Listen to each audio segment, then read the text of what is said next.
wajib pajak badan. Dan juga hari ini kita akan membahas sedikit terkait dengan aktivasi massal bagi pemberi kerja agar bisa mengaktifkan akun Cortex untuk pegawainya. Terima kasih Bapak dan Ibu sudah menunggu karena tadi sedikit ada kendala jaringan di kami. Untuk memulai kegiatan kita hari ini agar berjalan dengan lancar serta dapat memberikan manfaat bagi kita semua, marilah kita berdoa menurut agama dan keyakinan kita masing-masing. Semoga kegiatan kita hari ini dapat diberikan kelancaran serta bisa memberikan manfaat bagi kita semua. Berdoa, kami persilakan.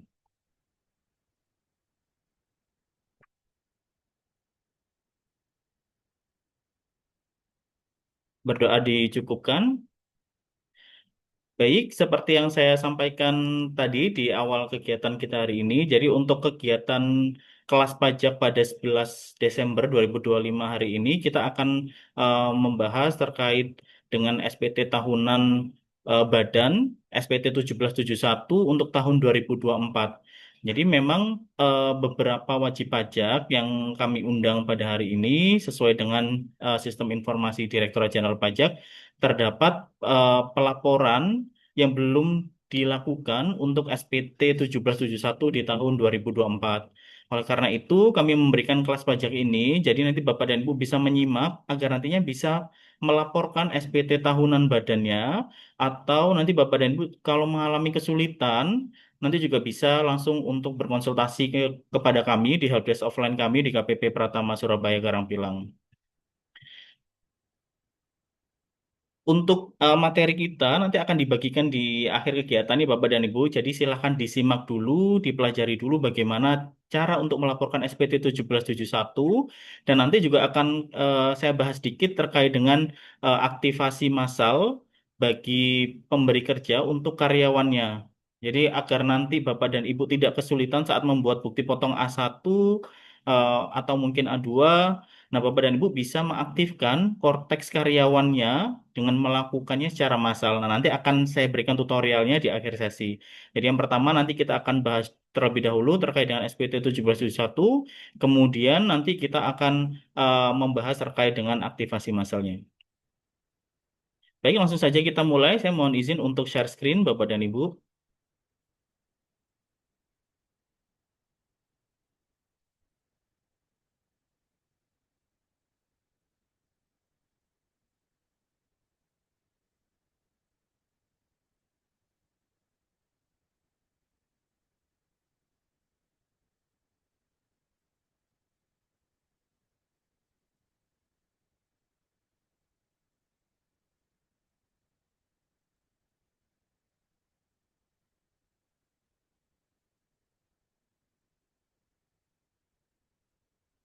Baik, hari ini kita akan membahas terkait dengan tata cara pengisian SPT tahunan 1771. Jadi untuk tahun 2024 dan sebelumnya kita masih menggunakan e-form ya Bapak dan Ibu untuk 1771.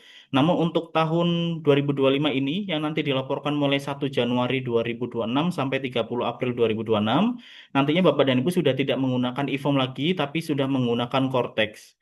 Jadi yang kita bahas hari ini untuk pelaporan 2024 dan sebelumnya, nanti untuk 2025 dan setelahnya Bapak dan Ibu silakan menggunakan Cortex-nya. Jadi tidak perlu lagi menggunakan e-form ini ya Bapak dan Ibu. Yang pertama kita bahas terkait dengan penghitungan pajak penghasilannya. Jadi untuk penghitungan penghasilannya ini, kalau orang pribadi kan kita masih mengenal adanya pencatatan eh, untuk wajib pajak badan ini semuanya wajib melakukan pembukuan. Jadi kewajiban pembukuan harus diselenggarakan di Indonesia dengan beberapa ketentuan yang sudah diatur di UU PPH. Yang pertama memperhatikan itikat baik dan mencerminkan keadaan atau kegiatan usaha yang sebenarnya. Terus kemudian harus menggunakan huruf Latin, angka Arab, satuan mata uang rupiah dan disusun dalam bahasa Indonesia atau dalam bahasa asing yang diizinkan oleh Menteri Keuangan. Terus prinsipnya harus taat asas dan dengan sel-sel akrual dan sel-sel kas. Jadi sebetulnya kalau eh, untuk normalnya Bapak dan Ibu akan menggunakan dua sel-sel akrual atau kas ini. Terus kemudian nanti untuk perubahan terhadap metode pembukuan atau tahun buku itu harus mendapatkan persetujuan dari Direktur Jenderal Pajak. Jadi Bapak dan Ibu yang masih salah waktu mendaftar dulu. Jadi saat mendaftar itu kan diberikan pertanyaan Bapak dan Ibu metode pembukuannya apa dan tahun bukunya kapan sampai kapan. Nah, di beberapa kasus Bapak dan Ibu salah saat melakukan registrasi. Jadi bukan dari Januari sampai Desember, tapi mengisi dari bulan daftar NPWP-nya tersebut. Jadi akhirnya tahun pajaknya bukan dari 1 Januari sampai 31 Desember, tapi mungkin dari Maret sampai Februari atau dari eh, Agustus sampai Juli seperti itu. Nah, itu bisa nanti diajukan untuk eh, perubahan tahun bukunya.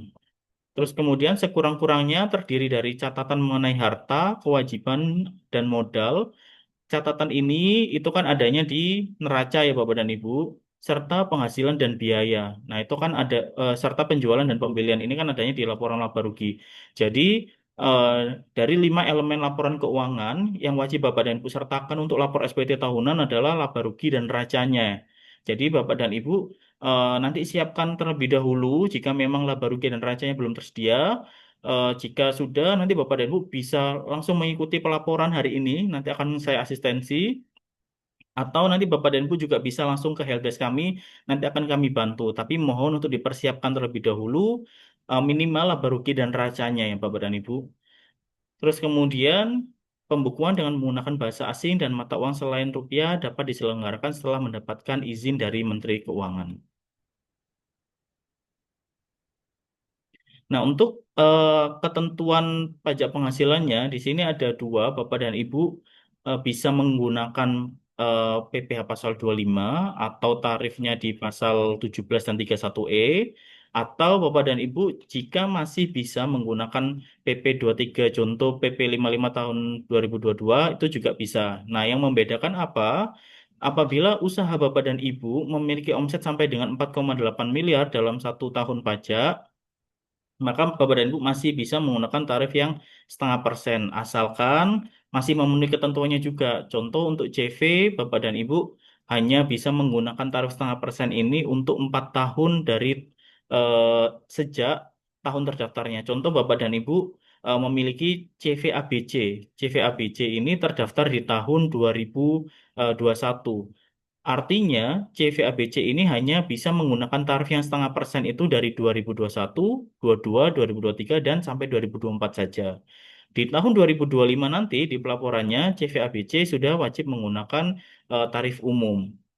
Atau Bapak dan Ibu yang omsetnya sudah di atas 4,8 miliar dalam 1 tahun, itu juga sudah wajib menggunakan tarif umum. Atau nanti untuk mengangsurnya bisa menggunakan angsuran pasal 25. Jadi mohon diperhatikan kembali ya Bapak dan Ibu, apakah memang masih bisa menggunakan tarif yang 0,5% atau memang sudah tidak eligible untuk menggunakan tarif yang 0,5%. Jadi silakan nanti dicek kembali tahun terdaftarnya dan nanti bentuk usahanya apa, karena nanti akan berbeda-beda. Nah, di slide selanjutnya nanti akan kita bahas lebih detail. Nah, seperti yang saya sampaikan sebelumnya di PP 23 2018, junto PP 55 2022, di sana sudah dijelaskan Bapak dan Ibu bahwa untuk orang pribadi atau badan itu bisa menggunakan tarif final UMKM dengan ketentuan peredaran bruto usahanya itu kurang tidak lebih dari 4,8 miliar dalam 1 tahun pajak dan dalam jangka waktu tertentu. Untuk PPh final ini bagi orang pribadi itu berlaku 7 tahun. Untuk badan berbentuk koperasi, CV, firma, badan usaha milik desa atau badan usaha milik bersama atau perseroan perorangan itu berhak untuk menggunakannya selama 4 tahun. Dan untuk WP berbentuk PT hanya bisa menggunakan selama 3 tahun. Dan ini bukan dari eh, untuk menghitungnya seperti yang saya jelaskan tadi, Bapak dan Ibu terdaftarnya di tahun kapan. Jadi walaupun waktu itu mungkin mendaftarnya di tanggal 25 Desember tahun 2021. Nah, 2021 ini tetap dihitung ya Bapak dan Ibu. Jadi dihitung sejak tahun terdaftarnya. Jika terdaftarnya dari tahun 2021, untuk PT artinya hanya bisa menggunakan dari 2021, 22, dan 2023 saja. Di tahun 2024, Bapak dan Ibu sudah wajib menggunakan tarif umum. Ini juga seringkali yang terdapat kesalahpahaman, terdapat beberapa kesalahan dalam SPT tahunannya karena itu tadi Bapak dan Ibu. Padahal sudah lewat batasnya, tapi tetap menggunakan yang 0,5%. Jadi mohon diperhatikan kembali untuk pelaporan yang SPT tahunan 2024 ini nanti ya Bapak dan Ibu. Lanjut, bagaimana menghitung pajak untuk badan yang non final? Nah, contoh perhitungannya seperti ini nanti. Kalau untuk yang final kan mudah saja ya Bapak dan Ibu, kita tinggal mengalihkan penghasilan bruto atau omset setiap bulan dikali 0,5%. Nah, untuk yang non final, silakan nanti disiapkan dulu laporan laba ruginya. Jadi perhitungannya nanti seperti ini. Jumlah seluruh penghasilan brutonya berapa, terus nanti silakan dikurangi dengan biaya-biaya. Maka kita akan mendapatkan penghasilan neto komersil. Contohnya penghasilan brutonya ini 3 miliar, terus biaya-biayanya 1,8 miliar. Jadi untuk penghasilan itu komersilnya 1,2 miliar. Terus kemudian kita akan melakukan koreksi fiskal positif dan negatif jika ada. Di contohnya ini ada, jadi ada koreksi fiskal positif 300 juta dan koreksi fiskal negatif atau yang mengurangi pajaknya itu 200 juta. Jadi total penghasilan neto fiskalnya adalah 1,3 miliar. Nah, setelah ketemu penghasilan itu fiskal, jika ada kompensasi kerugian kita kurangkan terlebih dahulu. Namun jika tidak ada ya tidak kita kurangkan. Agar nanti kita bisa menghitung penghasilan kena pajaknya atau PHKP-nya. Di contoh ini, PHKP-nya atau penghasilan kena pajaknya adalah 800 juta. Nah, PPh terutangnya tinggal kita kalikan saja untuk tarif PPh badan itu 22%. Namun untuk wajib pajak badan yang memiliki omset di bawah 4,8 miliar atau 4,8 sampai dengan 50 miliar itu mendapatkan fasilitas pasal 31E di mana ada pengurangan 50%. Untuk yang wajib pajak memiliki omset di bawah 4,8 miliar itu mendapatkan full pengurangan di mana nantinya tarif efektif PPh badannya itu adalah 11%. Jadi bukan 22%. Jadi dari 22% nanti dikalikan dulu diberikan fasilitas 50% sehingga tarif efektifnya adalah 11% Bapak dan Ibu. Jika badan usaha Bapak dan Ibu memiliki omset antara 4,8 miliar sampai dengan 50 miliar dalam 1 tahun, nah itu nanti akan diproporsi di fasilitas pasal 31E mana dari omset itu yang diberikan fasilitas pengurangan dan mana yang tidak. Jadi nanti akan ada pemisahan eh, tarifnya seperti itu Bapak dan Ibu. Karena di contoh ini omsetnya kurang dari 4,8 miliar, artinya dari PHKP-nya itu mendapatkan fasilitas pasal 31E. Jadi perhitungannya adalah 800 juta dikalikan tarif PPh badan 22% dikali 50% atau tarif efektifnya adalah 11%. Nah, sehingga kita mendapatkan PPh terutangnya 88 juta. Terus kemudian kita kurangkan dengan kredit pajak yang kita punya. Jadi kalau selama 1 tahun, contohnya di 2024 kemarin, Bapak dan Ibu mendapatkan beberapa bukti potong pasal 22, 23, dan sebagainya, silakan nanti dikurangkan. Contoh, di sini ada kredit pajak senilai 6 juta, dan ada angsuran yang sudah dibayarkan sendiri 12 juta, sehingga total kredit pajak yang dimiliki 18 juta. Artinya kurang atau lebih bayarnya di SPT tahunan ini adalah 70 juta. Simpelnya seperti ini Bapak dan Ibu untuk perhitungannya. Nah, ini yang tadi saya sampaikan bahwa untuk tarif PPh badan saat ini adalah 22%. Namun bagi Bapak dan Ibu yang memiliki omset atau peredaran usaha kurang dari 4,8 miliar itu mendapatkan fasilitas pajak pasal 31E di mana untuk tarif pajak tersebut diberikan pengurangan sebesar 50%. Untuk wajib pajak yang memiliki omset 4,8 miliar sampai dengan 50 miliar dalam 1 tahun pajak itu juga mendapatkan fasilitas ini, namun itu tidak seluruhnya, tidak atas seluruh penghasilan itu diberikan fasilitas pengurangan 50% dari tarif pajaknya. Namun nanti akan ada proporsi di mana ada penghasilan yang diberikan fasilitas dan ada yang tidak diberikan fasilitas. Selain itu ada tarif badan yang lain yakni 19% maksud saya atau 3% lebih rendah dari tarif normal apabila sebuah badan usaha itu sudah initial public offering atau sudah go public, itu akan mendapatkan tarif 3% lebih rendah dengan beberapa persyaratan nantinya. Nah, ini skema untuk perhitungan PPh-nya Bapak dan Ibu bisa dilihat atau nanti bisa dicek di materi yang kami kirimkan. Jadi untuk badan usaha kita bagi dulu omsetnya apakah di atas 4,8 miliar per tahun atau eh, di bawah 4,8 miliar dalam 1 tahun. Jika masih di bawah 4,8 miliar per tahun, eh, nanti ada dua kemungkinan bisa menggunakan PPh final yang 0,5% tadi. Namun jika masih memenuhi tahun yang diatur dalam PP 23 2018 atau PP 55 2022. Namun jika sudah tidak memenuhi tahun yang ada di PP 23 2018, maka nanti diperhitungkan menggunakan tarif umum untuk PPh badannya dengan cara menghitung seluruh penghasilan kena pajak dikalikan tarif 22% dikali 50% atau efektifnya adalah 11%. Untuk badan usaha Bapak dan Ibu yang sudah di atas 4,8 miliar dalam 1 tahun, nah, ini kita bagi dua juga. Jadi untuk penghasilan antara 4,8 miliar sampai dengan 50 miliar nanti akan mendapatkan fasilitas 31E, cuman nanti akan diproporsi terlebih dahulu. Jadi sebagian penghasilan kena pajaknya itu nanti akan dikalikan tarif 11% atau 22% dikali 50% dan sebagian lagi nanti akan dikalikan dengan tarif 22%. Namun jika badan usaha Bapak dan Ibu sudah memiliki omset di atas 50 miliar, seluruh penghasilan kena pajaknya nanti akan dikenakan tarif PPh badan yang 22%. Artinya sudah tidak mendapatkan lagi fasilitas pasal 31E yang pengurangan 50% tadi. Nah, ini contoh perhitungan pajaknya. Total penghasilan atau omsetnya contoh 30 miliar, untuk penghasilan kena pajaknya contoh 5M. Nah, jadi dari 30M dengan PKP 5M ini, nanti yang diberikan fasilitas adalah sampai dengan 4,8 miliar. Jadi perhitungannya adalah 4,8 miliar dibagi dengan omsetnya dikali PKP-nya atau penghasilan kena pajaknya. Jadi dari 4,8M dibagi dengan 30M omsetnya dikali dengan 5M. Maka akan ketemu 800 juta. Nah, sisanya dari PKP, dari penghasilan kena pajak 5M ini, nanti dikurangi dengan yang mendapatkan fasilitas 800 juta, nanti sisanya yang menggunakan tarif biasa itu adalah 4,2 miliar.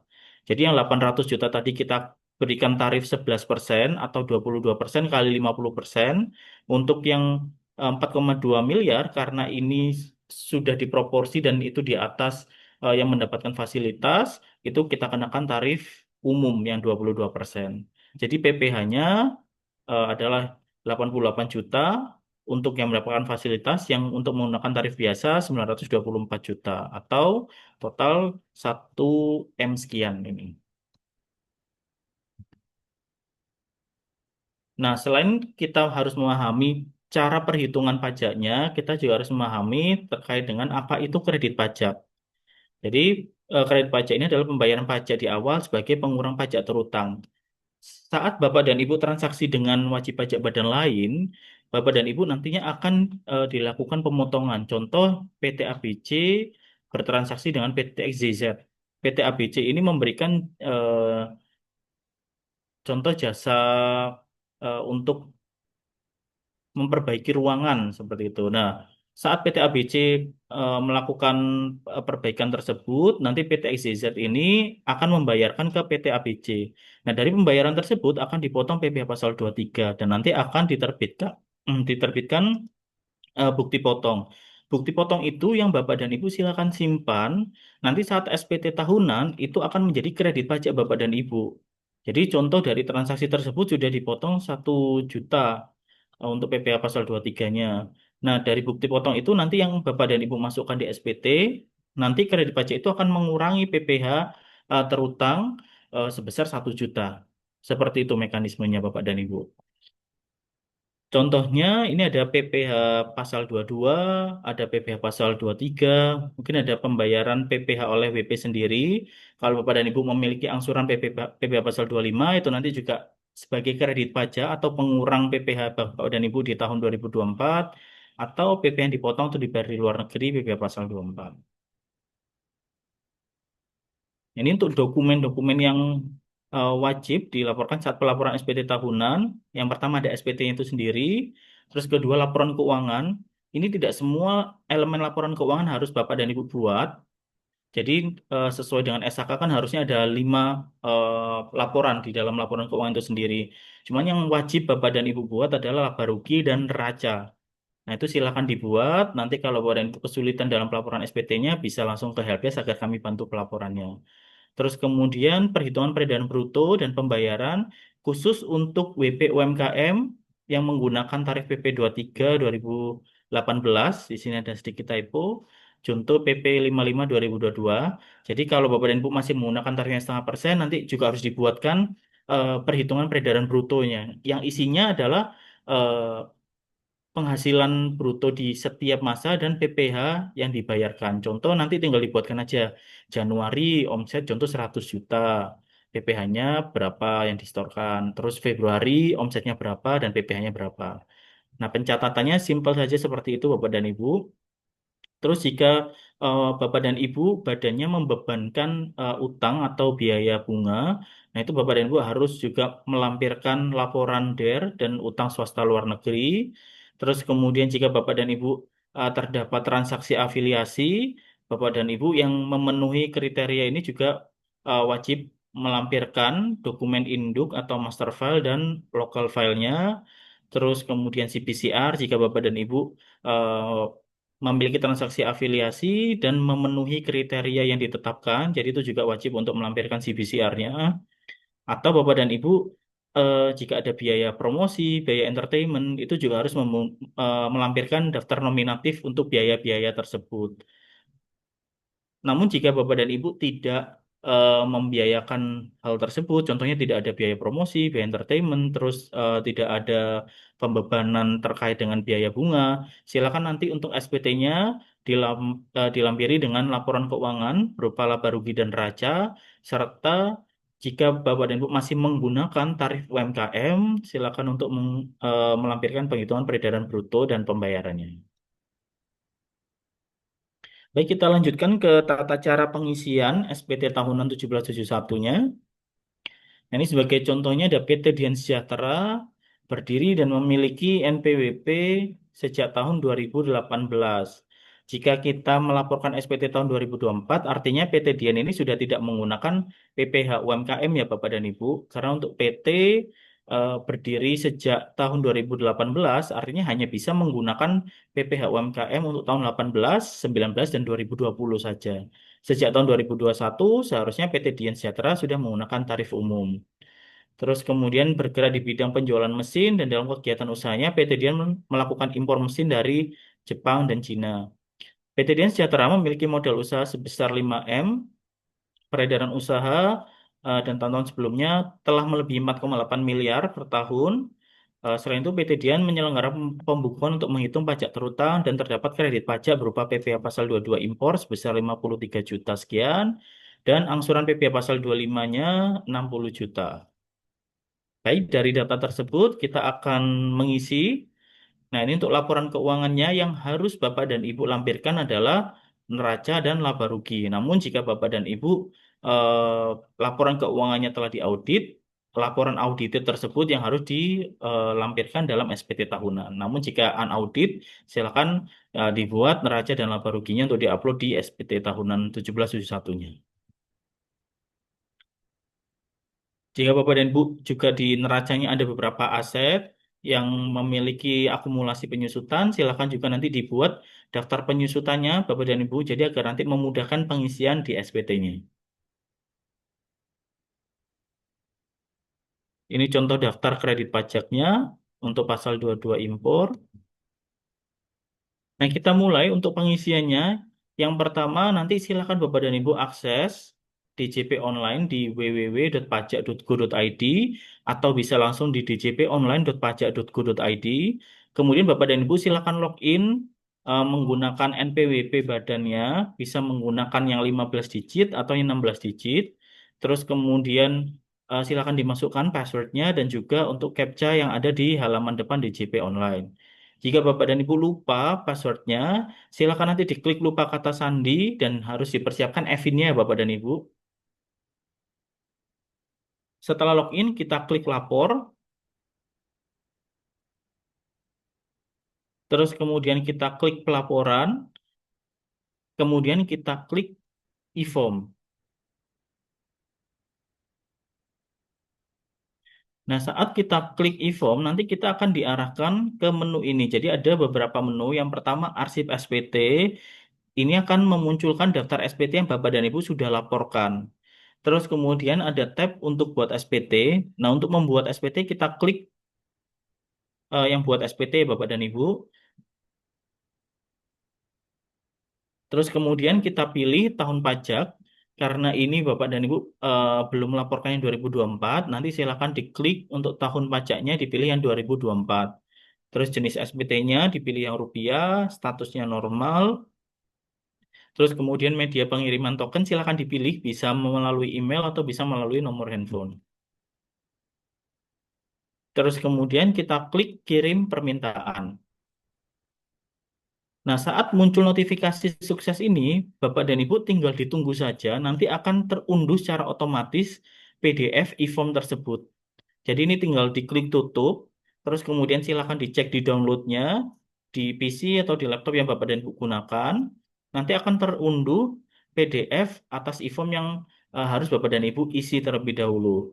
Nah, untuk e-form ini, Bapak dan Ibu tidak bisa membuka PDF-nya di semua aplikasi ataupun di handphone.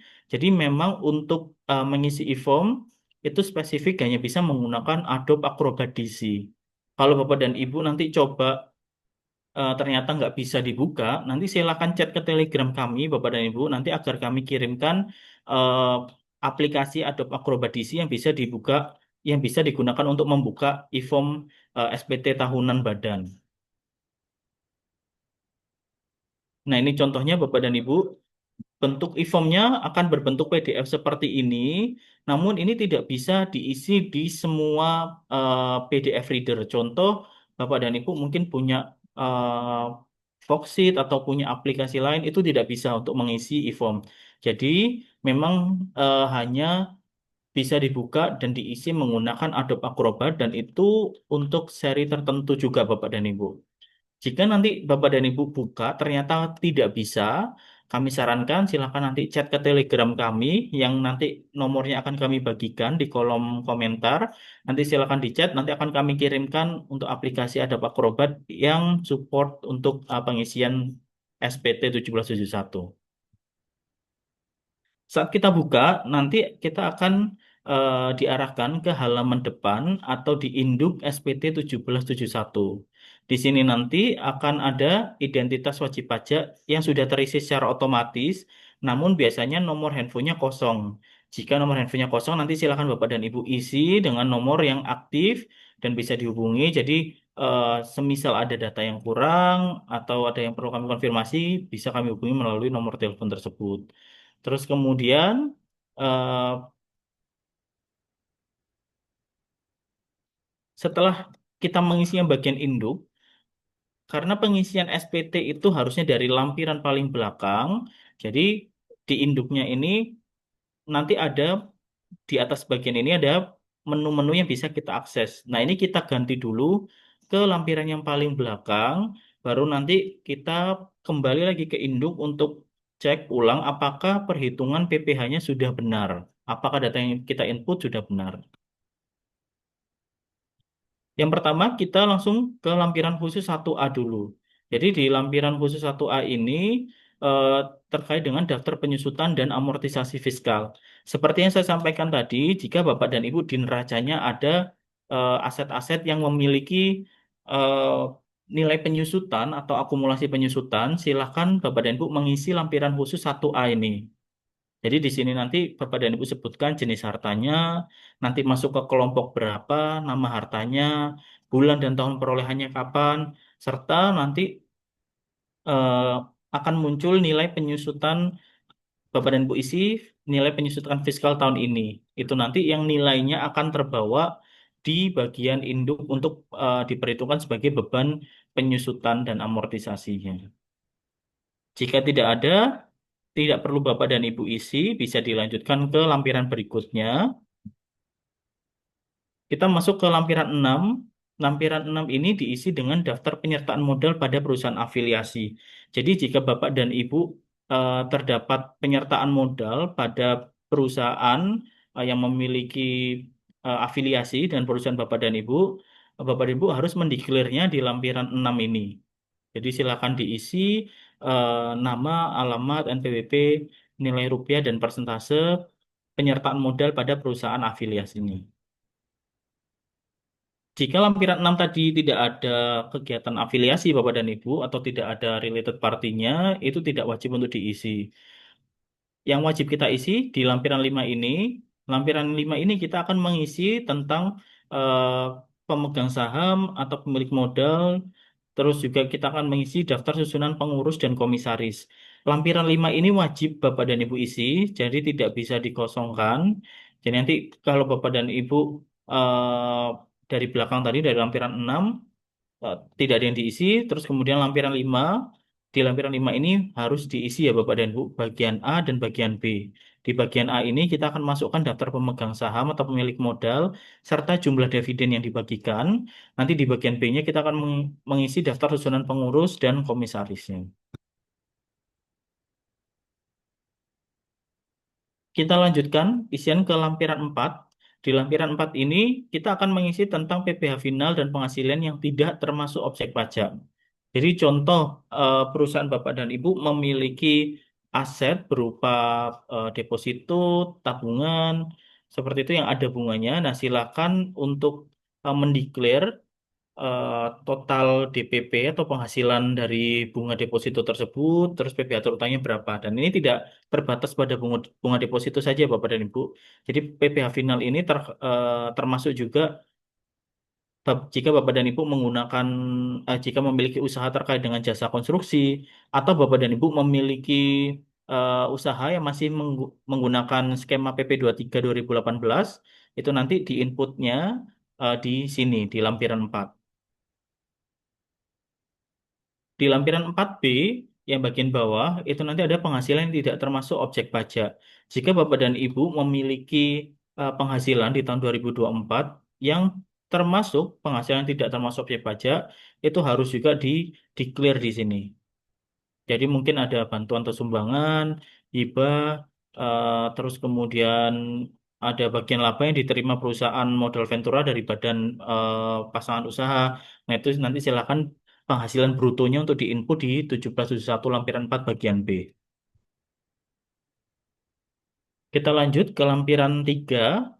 Nah ini tadi yang saya sampaikan bahwa jika Bapak dan Ibu selama tahun 2024 itu memiliki kredit pajak dalam negeri, contoh dari transaksi dengan PT ABC tadi, PT XYZ, itu kan Bapak dan Ibu mendapatkan bukti potong. Nah, bukti potong tersebut harus diisi di lampiran 3. Silakan diisi secara lengkap dan benar.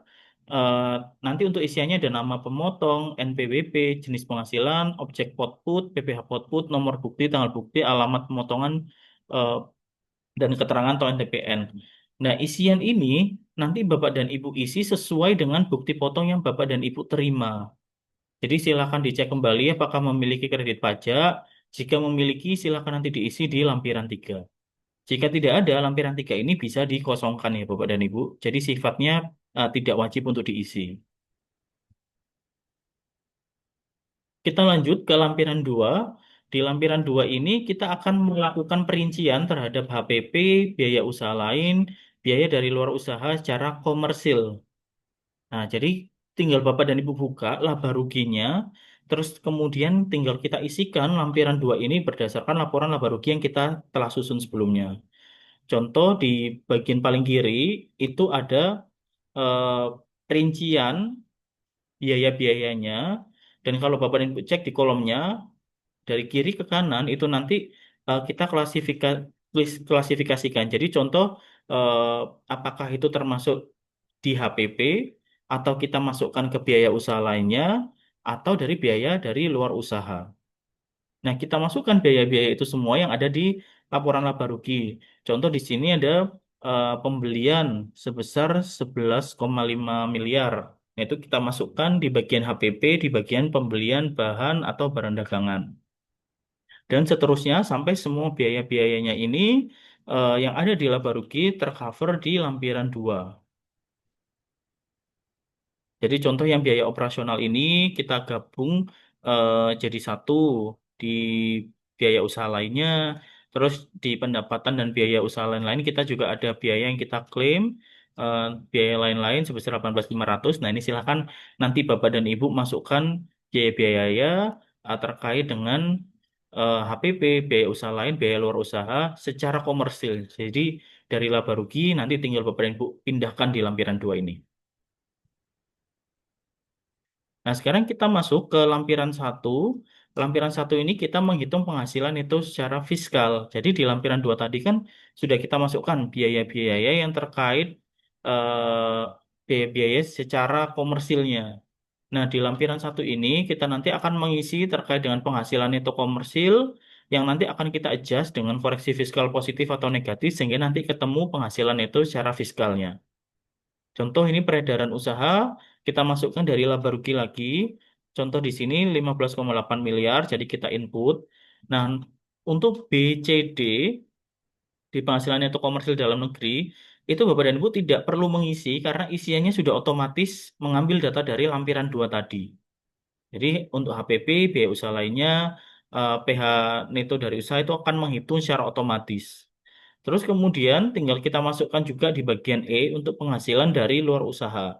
Jadi di lampiran 2 tadi kan kita sudah menginput seluruh biaya-biayanya ya Bapak dan Ibu. Yang kita klasifikasikan apakah masuk ke HPP, masuk ke biaya operasional atau ke biaya lain-lain di luar usaha. Nah, di lampiran satu ini kita harus memasukkan penghasilan-penghasilan kita, baik dari sales utama maupun dari penghasilan dari luar usaha yang ada di other comprehensive income. Jadi kita input di bagian A dan bagian E, sisanya yang berwarna kuning itu akan menghitung secara otomatis atau mengambil data dari lampiran sebelumnya. Nah, nanti akan eh, ketemu penghasilan itu komersilnya.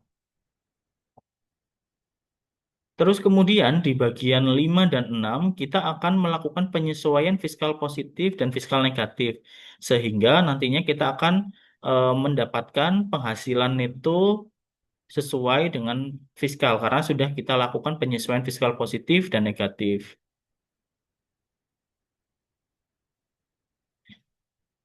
Setelah mengisi lampiran satu, kita akan kembali ke induk. Kita akan mengisi apakah laporan keuangannya ini diaudit atau tidak diaudit. Jika tidak diaudit, silakan Bapak dan Ibu centang untuk pilihan tidak diaudit. Jika diaudit, Bapak dan Ibu harus memasukkan detail nama KAP yang memberikan opini. Nah, di induk ini nanti akan masuk ke perhitungan. Contoh di sini ada perhitungan neto fiskal. Ini yang berwarna kuning sudah tidak perlu Bapak dan Ibu input lagi secara manual karena akan mengambil dari lampiran-lampiran sebelumnya yang sudah kita isi di lampiran satu, lampiran 2. Nah, contoh di bagian A, penghasilan neto fiskal itu adalah angka yang ada di lampiran satu tadi Bapak dan Ibu di perhitungan penghasilan neto fiskal. Terus kemudian yang perlu kita isi adalah yang di bagian B, di PPh terutang. Kita pilih kita menggunakan tarif PPh yang mana.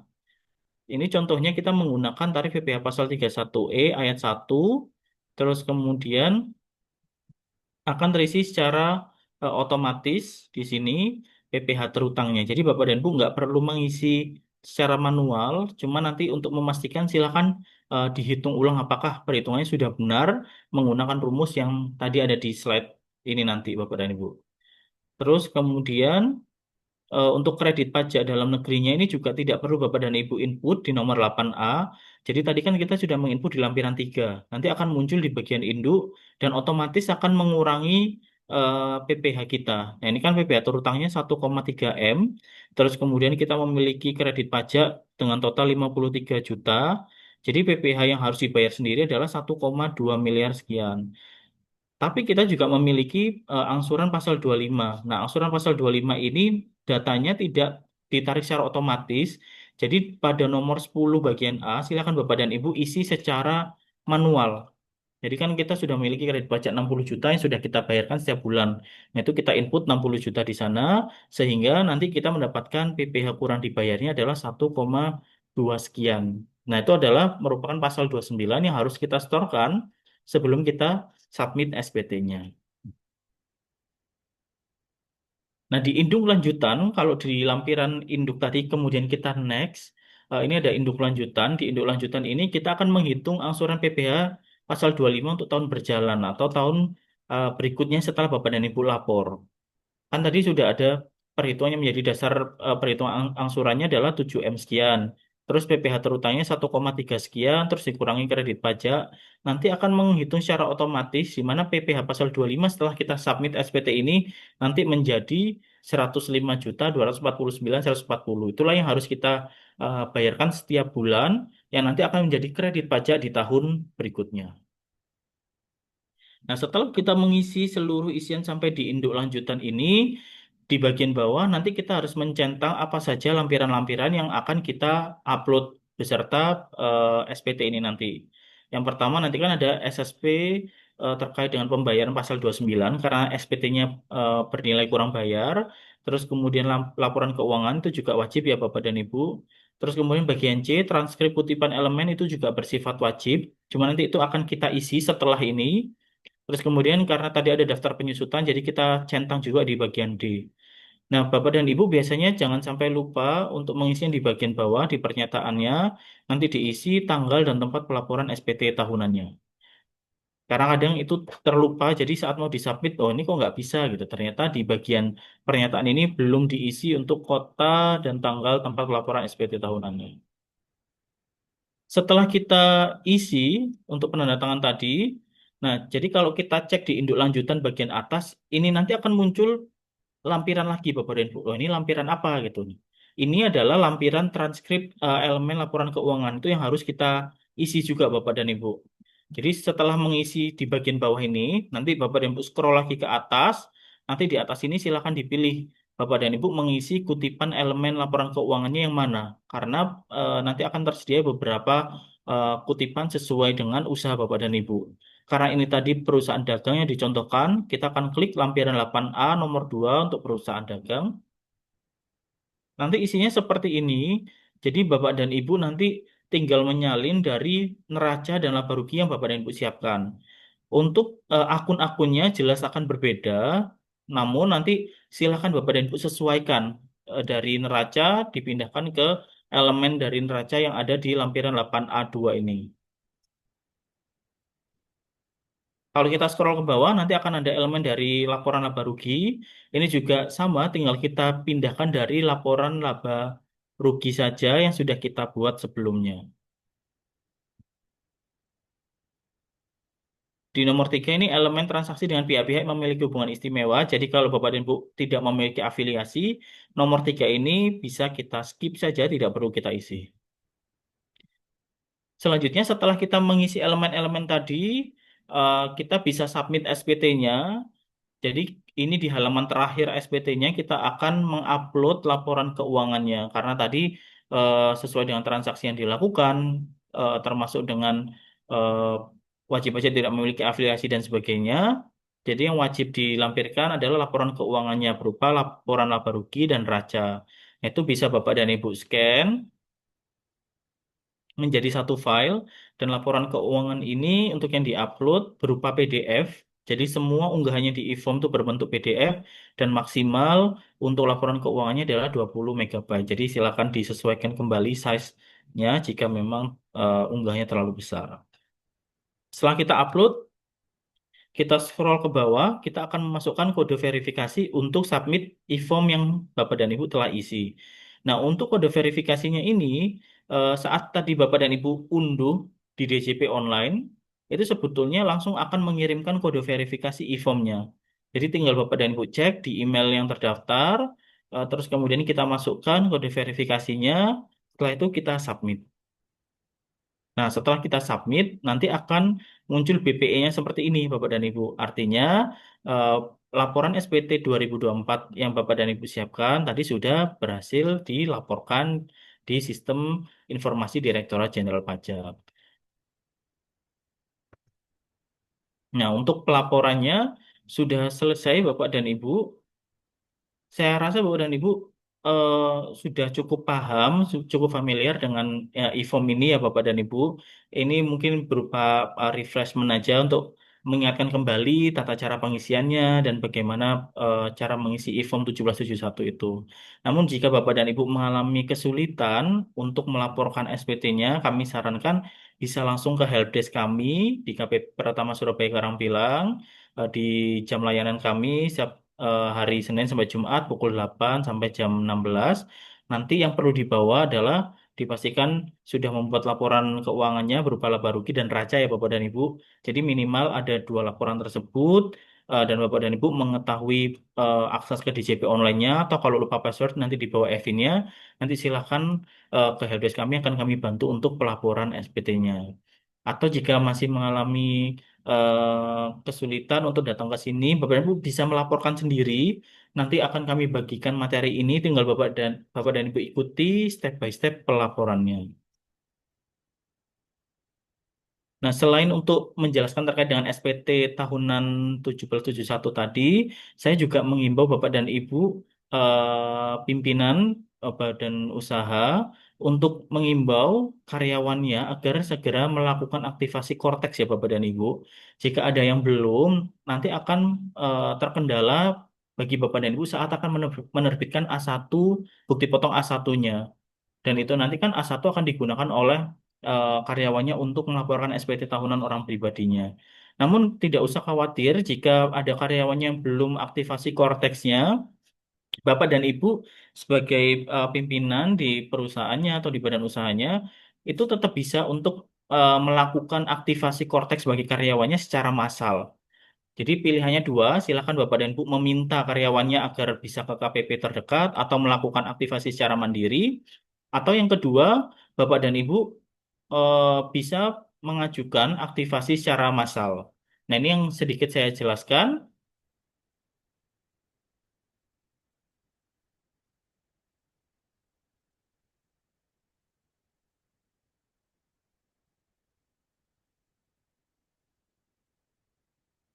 Nah, saya mohon izin untuk share screen kembali.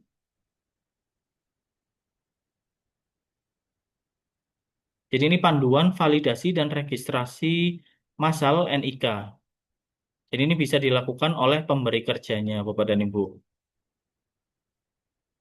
Ini saya percepat aja. Nah, Bapak dan Ibu nanti tinggal masuk ke portal npwp.pajak.go.id. Terus kemudian pemberi kerja melakukan pendaftaran akun untuk akses portal NPWP dengan klik daftar di sini. Jadi setelah masuk di portal ini, Bapak dan Ibu klik eh, link yang di bawah ini, yang daftar di sini. Terus kemudian silakan diisikan data-data yang diminta. Yang pertama kita akan mengisi data instansi atau perusahaan.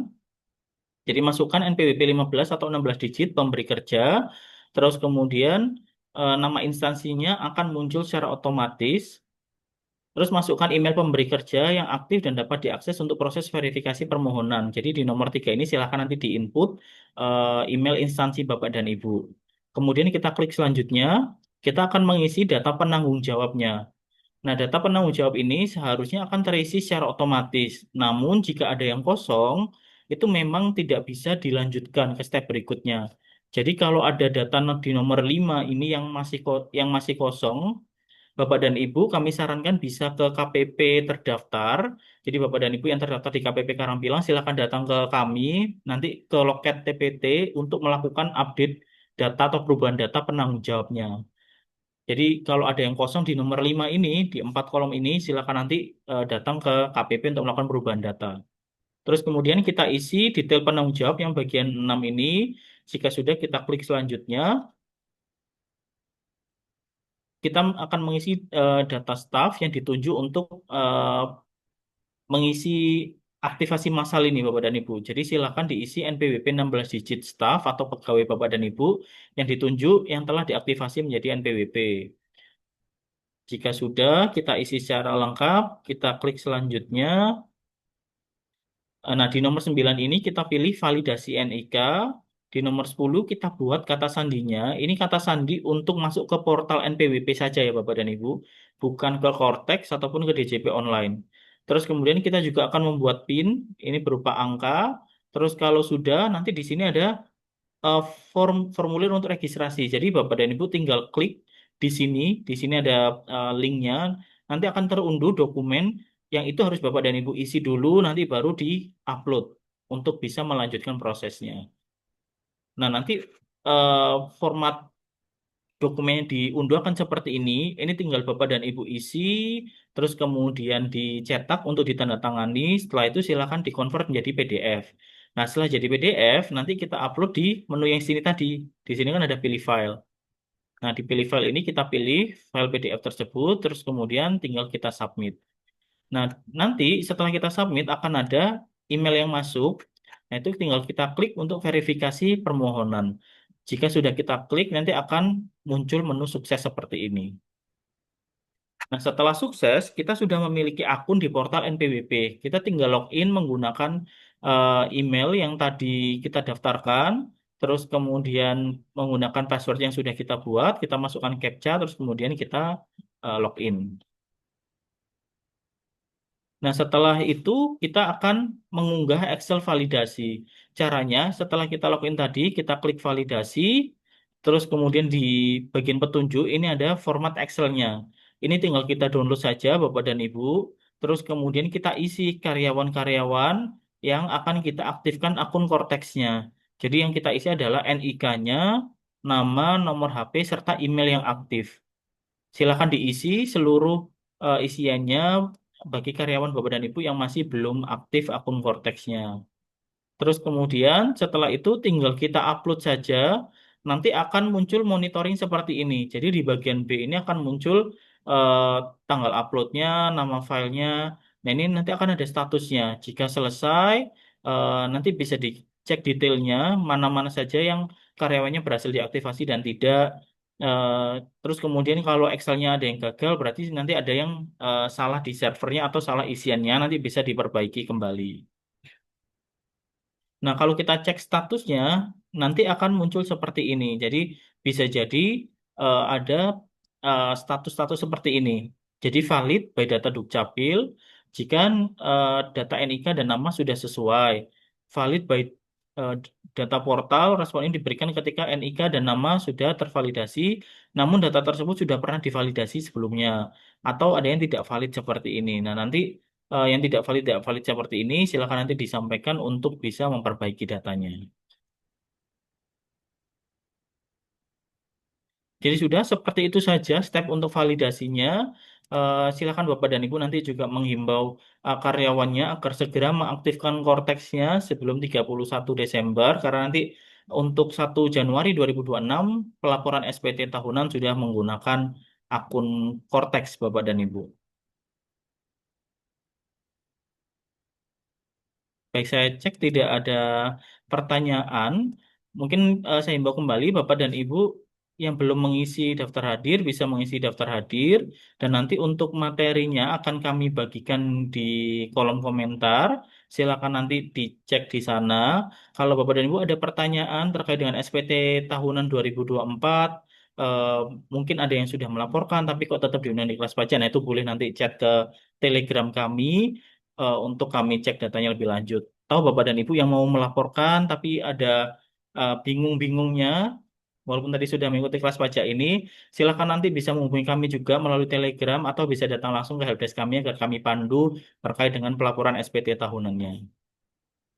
Nah, untuk link materi sudah kami bagikan, silakan Bapak dan Ibu unduh.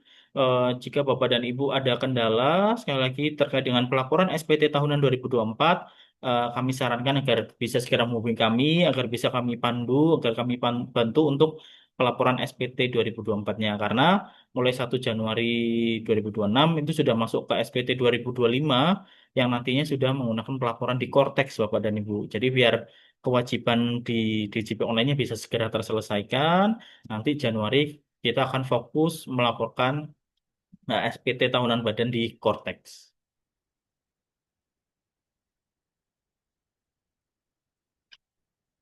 Oh ya, ini ada pertanyaan dari Putri Sari. Izin saya perlu materi untuk pelaporan pajak tahunan pribadi di mana suami istri keduanya bekerja dan memiliki NPWP masing-masing. Oh iya, jika memiliki NPWP masing-masing artinya berstatus menjalankan kewajiban perpajakan terpisah ya Ibu. Eh, Baik, nanti akan kami update juga di materi di link tersebut. Jadi silakan Ibu nanti simpan saja linknya. Nanti untuk materi-materi kelas pajak atau materi-materi terupdate terkait dengan perpajakan akan terus kami update juga di link tersebut. Jadi silakan disimpan. Nanti Ibu cek di bagian SPT orang pribadi ya Bu. Nanti akan kami unggah di sana.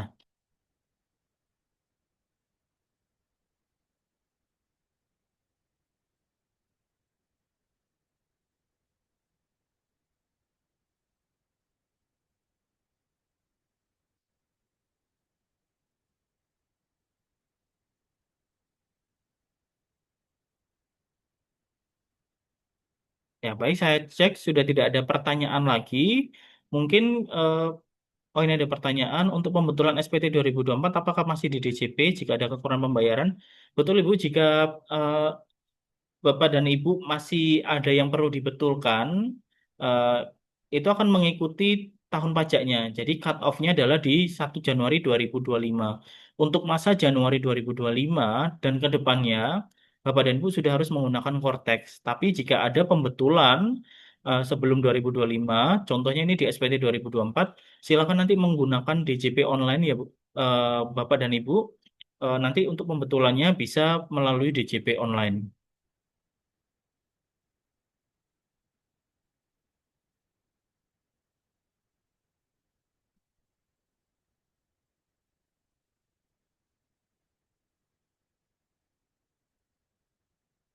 Baik, karena tidak ada lagi pertanyaan, mungkin saya cukupkan kelas pajak kita pada siang hari ini. Semoga apa yang kami sampaikan bisa memberikan manfaat kepada Bapak dan Ibu. Dan sekali lagi, kami juga sangat terbuka jika Bapak dan Ibu membutuhkan bantuan kami terkait dengan pelaporan SPT ataupun terkait hal-hal lain seputar perpajakan. Silakan Bapak dan Ibu bisa memanfaatkan kanal informasi kami, bisa melalui telepon atau melalui chat Telegram atau silakan bisa datang langsung ke KPP Pratama Surabaya Karangpilang. Kami juga mengimbau Bapak dan Ibu yang belum melaporkan SPT tahunan 2024 agar bisa segera melaporkan SPT-nya agar nanti di 1 Januari kita bisa langsung fokus ke pelaporan SPT di Cortex-nya. Jadi mari kita selesaikan untuk pelaporan 2024-nya di JP Online. Apabila Bapak dan Ibu ada kendala, silakan datang langsung juga bisa. Nanti akan kami pandu. Kalau bisa Bapak dan Ibu sudah membawa laporan keuangannya ya Bapak dan Ibu. Jadi nanti agar bisa langsung dilaporkan oleh petugasnya. Mungkin saya cukupkan pertemuan kita pada siang hari ini. Bapak dan Ibu yang membutuhkan informasi terkait dengan kelas pajak juga bisa mengikuti Instagram kami karena nanti untuk info kelas pajak berikutnya akan kami share di Instagram kami. Baik, mungkin itu dari saya. Kurang lebihnya saya mohon maaf dan terima kasih atas kehadiran Bapak dan Ibu semua pada kelas pajak pada siang hari ini. Saya tutup. Selamat pagi dan Assalamualaikum warahmatullahi wabarakatuh.